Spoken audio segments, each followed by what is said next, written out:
Yo vuelvo a la percepción externa que tiene nuestro personaje o vuestro personaje, ¿no?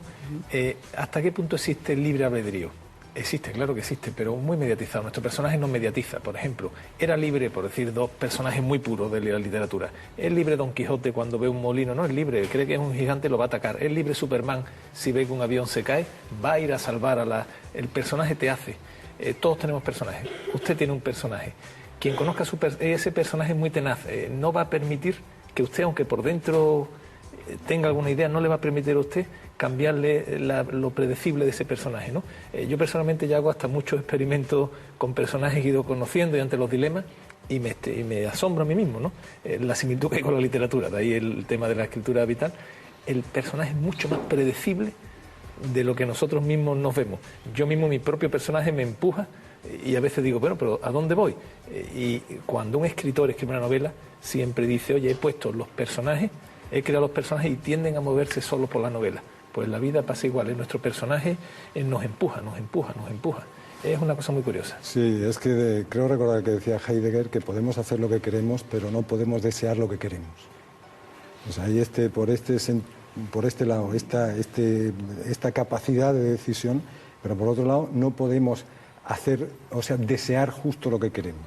O sea, el deseo de alguna manera nos viene determinado.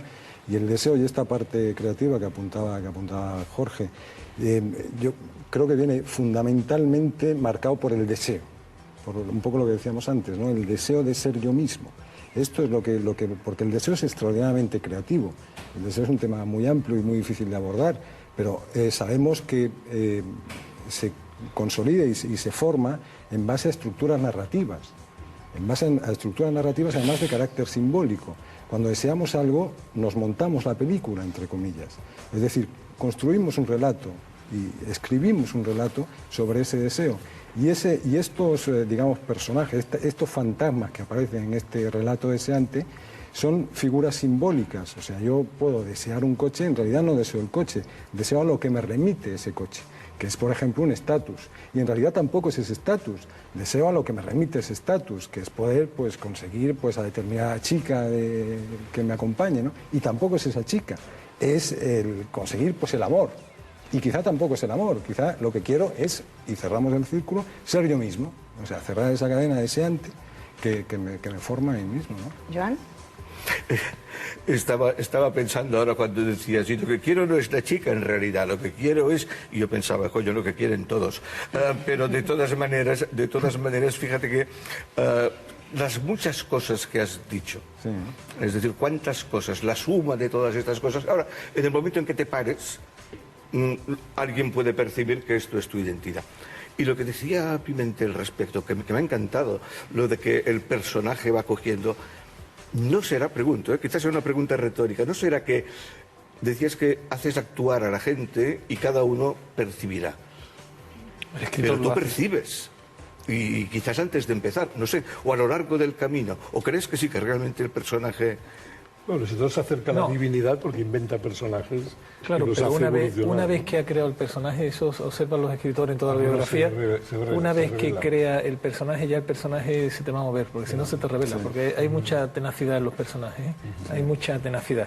Cualquier novela que hayáis leído últimamente, y cuando son estos, hay personajes, hombre, los bien definidos, ¿no? Lo que toman conciencia, eso adquiere una coherencia. Y bueno, y hay personas que ya tienen su propio personaje, porque suelen ser coherentes.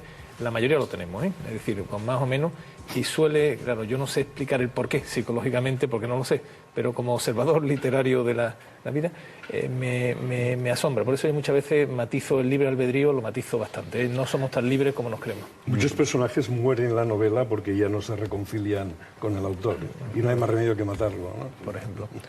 ¿Ustedes creen que queremos ser únicos o queremos ser diferentes? Bueno, es casi lo mismo.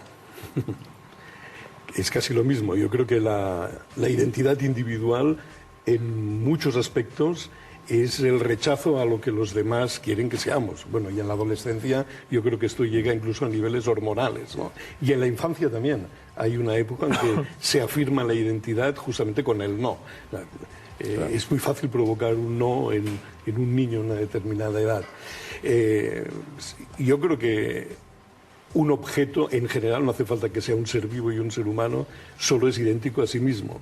Pero cuando uno está en una colectividad, pues el marcar la diferencia es importante. Y marcar la diferencia es, en el fondo, querer ser un ser único.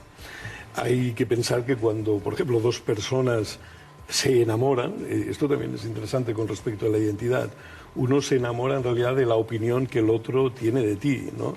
Y en esos momentos se dicen frases que son muy relevantes, ¿no? Como, por ejemplo, eres muy especial para mí, quiere decir eres único para mí, ¿no? Sí. Sí, sí. Además se produce claro, nuestra identidad la cimentamos mucho en el no, en la partícula, en la negación, ¿no? Y se produce esta paradoja un poco de la paradoja del archipiélago, ¿no? Que es aquel conjunto de islas unidas por lo que les separan, precisamente, ¿no? Y aquí es igual, o sea, el ego se cimenta y se forma rechazando lo que en común tienen los demás con nosotros, que es su propio ego. En este sentido resulta curioso. Y por eso muchas vanguardias artísticas consisten en matar justamente la inmediatamente precedente, ¿no? Sí, sí, sí, y construir encima, igual. Mira. Cada personaje, bueno, todos tienen matices, pueden más o menos parecidos, pero lo que sí son distintas es la vida, en la novela de cada personaje, ¿eh? Es decir, cada uno tenemos nuestra novela, pueden estar más o menos enclavados en la misma familia de novela, en el mismo género, en la misma época, en los mismos lugares, pero cada persona tiene su propia novela, le pasan cosas que a veces superan el guionista más fantástico y tiene encanto, ¿no? Por eso cada persona, la novela de la vida de cada persona es distinta y única. Joan. Respecto a si somos únicos o si somos diferentes, que es la pregunta que ha dado lugar a estas intervenciones, por fuerza somos diferentes, por fuerza. Y por tanto nos gusta creer, bueno, más que creernos únicos, yo creo que nos gusta ser únicos. Y encima, buena cosa, porque claro, si uno es único, pero es el único tonto, tampoco creo que esto le haga demasiada ilusión. O sea que dicen que la inteligencia de todas maneras debe de ser lo que más abunda. Nadie cree que no tiene. De todas formas, Juan, es curioso porque uno, cuando va tratando con la gente, ve aquello que se comentaba un poco, dice, no eres más tonto porque no entrenas. O sea, ves que está muchas veces la prioridad por insistir en el hecho diferencial propio, aunque sea la ordinariez, la tontería, la tal, por encima de intentar corregir, digamos, la propia identidad o modelar esa propia identidad para hacerla pues más atractiva. Y no hay nada peor que un tonto creativo. Sí, sí, sí, estos son peligrosísimos. ¿Por qué? Un tonto con iniciativa, huye de ellos, querida. Vaya, pienso yo. ¿Por qué nos resulta más fácil saber lo que no somos que lo que somos? Determinar esa diferencia.